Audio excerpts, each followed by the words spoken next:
White Hot by Sandra Brown. Read by Victor Slezak.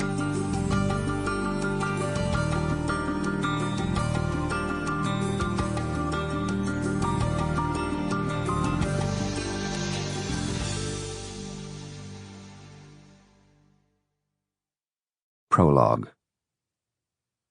Some said that if he was going to kill himself, he couldn't have picked a better day for it.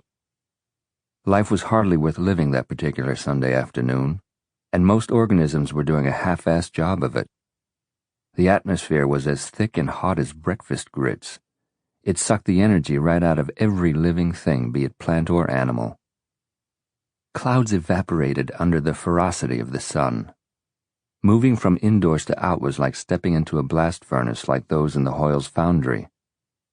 At the family's fishing camp on Bayou Bosquet, so named because of the island of cypress trees in the middle of the creek's slow-moving current, a stuffed 6-foot gator basked in the heat of the yard. His glass eyes reflected the glare of the hot sky. The Louisiana state flag hung furled and limp upon its pole. Cicadas were too indolent to make their grating music, although one industrious insect occasionally disturbed the somnolent atmosphere with an attempt that was half-hearted at best. Fish remained well below the surface of the water in its opaque green blanket of duckweed. They kept to the shadowy, murky depths, their only sign of life being the periodic pulsing of gills. A water moccasin lay inert on the bank, menacing but motionless. The swamp was a natural aviary, but today every species of fowl seemed to be napping in its nest, with the exception of a single hawk. He was perched at the top of a tree that had been killed by a lightning strike decades before. The elements had left its branches as naked and white as bones picked clean. The winged hunter eyed the cabin below. Perhaps he spied the mouse skittering among the pilings that supported the fishing pier.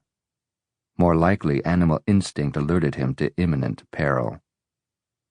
The crack of the gunshot wasn't as loud as one might expect. The air, dense as a goose-down pillow, smothered the sound waves. The shot created barely a ripple of reaction in the swamp. The flag remained furled. The stuffed gator didn't flinch. Making only a small splash, the water moccasin slithered into the bayou, not alarmed, but piqued that his Sunday slumber had been disturbed.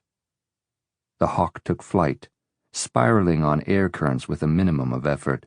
On the Sample complete. Ready to continue?